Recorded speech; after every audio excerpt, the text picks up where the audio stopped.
What's up, everybody? This is my first studio tour. It's gonna be my first studio vlog, whatever.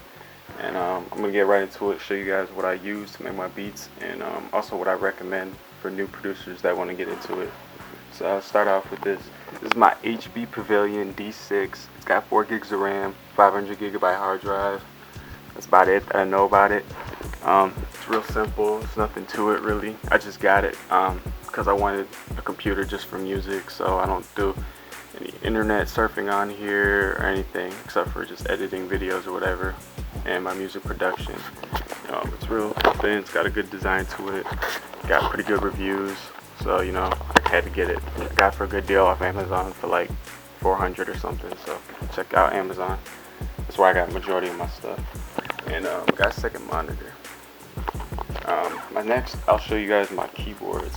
I got an M-Audio Oxygen 61 key.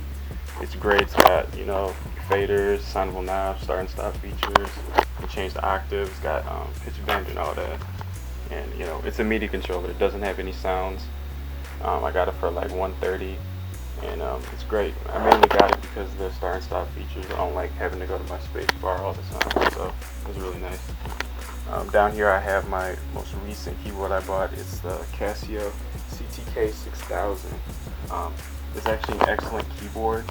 This is not a Motif Phantom or Korg Chrono by any means, but it does have a lot of great extra sounds that I do use. Later I'll get in more depth about it and show you guys some of the sounds it has. But next, my monitors that I use are the M-Audio BX5As. They're really great, very detailed. They have really good mids and lows.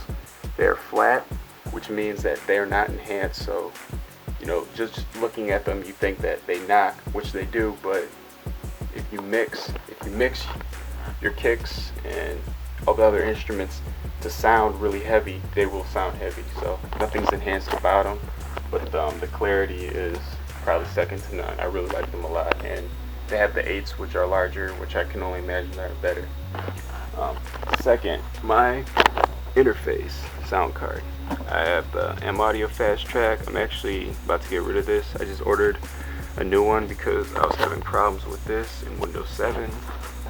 But it's got good clarity. It's just I need something better. There's more options. Second, this is my Rollz headphone amplifier. Just gives me more power. Segues into these. These are the Burrow Dynamic DT70 Pros. I know Audio-Technica is great and a few others, but these just do the job for me. They're really great. They translate very well. So if I make something sound good in these, it'll sound good pretty much anywhere. Down here, this is my Akai MPD 26. I'm actually about to sell this. Kind of bought it without really needing it per se, but it's great if you came from using MPC to software. It's got the note repeat, it's got swing, signable knobs and all that, and it's got presets for Sonar, Cubase, Reason, Ableton Live, the list goes on. But you can customize your name. I had this for FL Studio as my preset, and it's good to play drums on. I really only used it when I was using Reason, so because the FL Studio I can draw on my drums, so it's kind of a waste.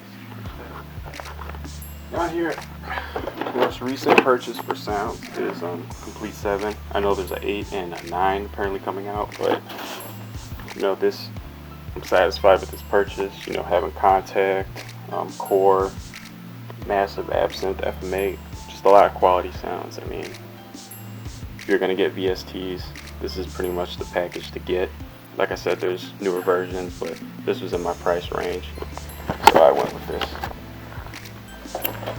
Next, this is my external hard drive. I back up all my work on it, all my MP3 files, WAV files, and I also have Reason 5 on here. I also have it on my computer, but my older one I didn't have enough space, so I had to rewire Reason 5 out of this. But this is my terabyte, 1000 gigs. I highly recommend getting external hard drive because you need to back up your work. You never know what can happen. I take really good care of my computer, so I doubt that will happen anytime soon. But technology is not always reliable. But my programs that I use, I mentioned earlier, I use Reason. I also use FL Studio 10. It's a good program. And I got a bunch of VSTs like Nexus, Purity, Hypersonic, Gladiator, Silent, Slayer 2, Battery, you know, the list goes on, and they're really quality sounds, so I'm happy with them. Don't know why it's taking so long to load up. But yeah, I just wanted to keep it kind of short. Later I'll probably get into more depth tour about how everything's hooked up and how I get sounds from, you know, a piece of hardware to FL Studio, and, you know, just get more in depth about my equipment, how everything's set up. But if you're new to producing or want to get into it, the main components that I'd recommend is a good computer that can support it. You know, a computer that has at least 4 gigs of RAM. I recommend a sound card. The Ansio for All is decent. I prefer the external one, like Fast Track or something better. And obviously a MIDI controller. Like I said, this one was 130. I mean, you can get MIDI controllers like maybe 50 to 70 or whatever. And there's no such thing as a crappy MIDI controller. There's ones that might have more buttons, big screen, and more knobs, but that doesn't mean anything because at the end of the day, this is just a controller. And I got this just for, you know, extra sounds and, you know, something different not everybody has. So yeah, this is about it. Hope you guys like it. Thumbs it up, subscribe, share with your friends, and I hope to do more of these studio blogs later. Peace.